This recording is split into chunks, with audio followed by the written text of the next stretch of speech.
Chandigarh mails पोल को लेकर काफी कंट्रोवर्सी है। इस वक्त हमारे साथ हैं मनोज सोनकर, सीधा उन्हीं से बात करें। जीत का सेहरा तो पहन लिया है, लेकिन कंट्रोवर्सी, काफी विवाद हो रहा है इस पर। जो इलेक्शन प्रक्रिया अब मानते हैं कि फ्री एंड फेयर था, क्योंकि ऐसा तो आम आदमी पार्टी और कांग्रेस नहीं बोल रहे। नहीं जी, बिल्कुल भी नहीं, और बिल्कुल ही सही तरीके से जीते हम, बिल्कुल ईमानदारी से जीते हैं। ये तो इनका हर साल का है। आप पिछले 2-3 सालों से उठा के देख लीजिए, जब भी मेयर के इलेक्शन हुए, जब भी भाजपा का मेयर बनने जाता है ढंग से, क्योंकि कई लोगों को अच्छे काम पसंद नहीं है ना जी भाजपा के, तो ये वो लोग हैं कि जिनको हजम नहीं होता है। तो अब अपनी तरफ से तो जो मर्जी कहते रहे हैं।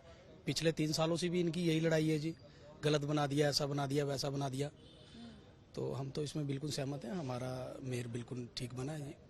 ऐसा देखिए कि जो आंकड़े बताते हैं कि 15 आपके पास थे, है ना, वोट, और उनके 13 + 7 मिला के 20 होते थे। तो आप मानते हैं अगर वैलिड होते तो आप हार जाते और वो जीत हो जाती? नहीं, अब बैलेट हुए हैं ना, अब ये नहीं पता बैलेट उन दोनों ने किए हैं। कांग्रेस पार्टी के काउंसलरों ने भी बैलेट किए होंगे, आप वालों ने भी आपस में ही किया। इन्होंने गठबंधन का नाम तो दे दिया, पर गठबंधन नहीं है, ये महाठगबंधन है इनका ये। तो अब बैलेट इन्हीं के काउंसलरों ने किया है, तो हमें तो उन्हीं काउंसलरों ने वोटिंग की है ना। अदर कोस्ट जो भी 1-2 वोट या एक्स्ट्रा भी बढ़ी है, तो उन्हीं काउंसलरों ने की है ना, कि जिनका प्रभाव हमारी तरफ है, हमारी पार्टी की तरफ है, या बीजेपी के अच्छे काम को देख के उन्होंने वोटें दी हैं। जिस तरीके से अभी देख लीजिए, अभी प्रभु राम मंदिर जो 22 जनवरी को प्राण प्रतिष्ठा हुई है, देश के अंदर देशवासियों ने मिलके और हमारे देश के प्रधानमंत्री नरेंद्र मोदी जी ने मिलके वो हजारों साल का सपना हमारा जो पूरा किया है, तो ये भी कहीं ना कहीं जी लोगों के दिलों में जगह तो बनाते ही है ना। यहाँ पे तो पार्षद की बात हो रही है, और 15 और 20 का है। अगर चलिए इनवैलिड हो गए, तो आपको लगता है कि इसमें कांग्रेस का ही झोल था, या आपको लगता है कि हाँ भाई, क्योंकि जो वीडियो आया है जहाँ पे दिख रहा है कि अनिल मसीह हैं, वो कुछ स्क्रिबल कर रहे हैं। अब वही वाली बात है कि वो सिग्नेचर है, कि उनका मानना है तो वो ओनली उनका सिग्नेचर है। जब वोटिंग खत्म हो गई है, वो वोटिंग अकाउंट करने के बाद जब हम वोटिंग बैलेट पेपर सील करवाते हैं, तो उस टाइम पे वो सिग्नेचर, और काउंटिंग के टाइम पे इनको जब गिनवाने दिया, जब ये इन्होंने हल्ला मचाया कि नहीं नहीं गलत हो रहा, तो इनको कहा कि भाई तुम आके गिन लो, यहाँ पे वोटिंग तुम्हारे सामने पड़ी है बैलेट पेपर। तो इन्होंने जाकर वहां पे कह रहे काउंटिंग एजेंट भी अलाउ नहीं किया। आप लोगों ने बहुत षड्यंत्र किया। ये भी यहाँ तक बात आई कि क्योंकि पहली बार जब होना था तब वो अनिल मसीह बीमार हो गए, उसके बाद दूसरी बार होना था तो ये सब तमाशा हो गया, वहां पे स्क्रिबल किया गया और वो वोट इनवैलिड कर दिया गया।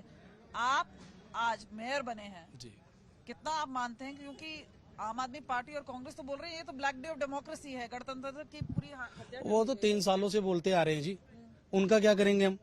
वो तो 3 सालों से बोलते रहते हैं, और वो तो झूठी बोलते 3 सालों से। अब हर बार जब भी मेयर बनने जाता है, जैसे पहले भी मैंने आपको बताया कि बीजेपी का जब भी मेयर बनने जाता है, तो हर बार उनको यही लगता है। क्यों? कमियां खुद में ढूंढे ना, कमियां खुद में ढूंढे, जो कमियां उनके अंदर है खुद में, उनके पार्षदों में, वो उनमें खुद में ढूंढे ना, दूसरे को ना करे ना। हाँ, तो आपको लगा जो वॉकआउट है वो सही है, नहीं है? देखिए जी, हमने तो लास्ट ऑप्शन तक उनकी वेट की, और कहते भी रहे कि भैया वोट कीजिए, वोट कीजिए, वोट कीजिए, वोट की उन्होंने। और उसके बाद में उन्होंने वॉकआउट किया, पता नहीं क्या सोच के किया, क्या समझ के किया उन्होंने वॉकआउट। ये पर ये भी देखा कि अनिल मसीह उठे और आप एकदम धक्का जैसे से लगा, और एकदम वहां पे जिस तरह से शोर शराबा था उस बीच में आप जाके बैठ गए, तो ऐसा लग रहा है कि एक जो तरीका होता है जीत का, आपको लग रहा है वो भी क्या सही था या नहीं था? नहीं, देखिए, जिस टाइम वहाँ पर घोषित किया गया, मेयर का नाम अनाउंसमेंट किया गया, अनाउंस किया, तो उस टाइम बड़े आराम से गया हूँ मैं। मेरे सभी लोग काउंसलर वहाँ पे बड़े प्यार से लेके गए हैं, वहाँ पे जाके सीट पे बिठाया मुझे आराम से। बस इनको वो चीज अच्छी नहीं लगी, इन्होंने आपको कुछ हंगामा नहीं, मुझे कोई गड़बड़ नहीं लगा जी। इन्होंने हंगामा वहाँ पे खुद स्टार्ट कर दिया, वहाँ पे तोड़फोड़ करनी शुरू कर दी। हालांकि सीट पे बैठ चुका था, तो उसके बाद भी इन्होंने बैलेट पेपर वगैरह वहाँ पे सब फेंकने शुरू कर दिया। आपसे एक चीज पूछना चाहेंगे, मामला अब कोर्ट जा पहुंचा है, कोर्ट में ऑलरेडी दस्तखत दे दी है, तो आप क्या करेंगे? कोर्ट में गया, तो कोर्ट में तो पिछले 3 सालों से जाते आ रहे हैं जी। एक तो चोरी, फिर ऊपर से सीना चोरी, तो ये तो करते आ रहे हैं। कोई बात नहीं, इनको करने दीजिए जैसा ये कर रहे हैं। आप कॉन्फिडेंट हैं? बिल्कुल।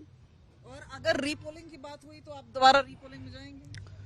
नहीं, वो तो देखी जाएगी। पहली बात तो अभी कुछ ऐसा है ही नहीं है जो मेयर बना है इस बार, मुझे मेयर बनाया है ना। आपको लगता है कि इनवैलिड हो गया, दूध का दूध पानी का पानी है, तो ये दोबारा से अगर चुनाव हो जाए तो? नहीं, ऐसा तो कुछ नहीं है। दूध का दूध पानी का पानी तो आज का ही हुआ है जी, उसको दोबारा करने की तो जरूरत ही नहीं है। हाँ, बाकी ये लोग कोर्ट गए हैं, जाना चाहते हैं जाएं, हम तो अपनी जगह ठीक है।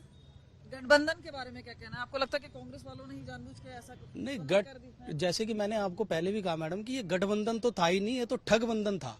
आप इनके बड़े लीडरों से आप उठा के देख लीजिए जी, आप पंजाब से देख लीजिए, दिल्ली से देख लीजिए, इनके लीडरों के बयान सुन लीजिए, आप क्या कहते हैं कि हमारा तो चंडीगढ़ में कोई लाइंस है ही नहीं, यहाँ तो सिर्फ 2 व्यक्तियों ने चक्के लाइंस कर दिया अपने फायदे के लिए, है ना, कि वो सोचता सांसद मैं बन जाऊं, वो कहता कि एमपी मैं बन जाऊं, दोनों में से बस उन्होंने अपने फायदे के लिए कर दिया। बाकी इनके ऊपर के लीडर तो कह रहे हैं कि हमारा गठबंधन कहीं पे भी नहीं है ना। जीत आज आपकी हुई और आपको लग रहा है बिल्कुल मान्य है? हाँ जी, बिल्कुल मान्य है, जीत हमारी हुई है और हमारी पार्टी जीती है। ये हमारी पार्टी के अच्छे कार्यों का विजुअल पूरी दुनिया देख रही है, काफी हाय तौबा हुआ पड़ा है। अब हाय तौबा उन्होंने किया है जी, हाय तौबा तो उन्होंने किया, गलत किया, अपने तरीके से किया उन्होंने हाय तौबा, तो वो हर चीज सच थोड़ी ना होती है। अब देखना होगा कि कोर्ट में ये जो मामला पहुंचा है आगे क्या होता है। कैमरा पर्सन चांदी राम के साथ कमलजीत संधू, चंडीगढ़ आज तक।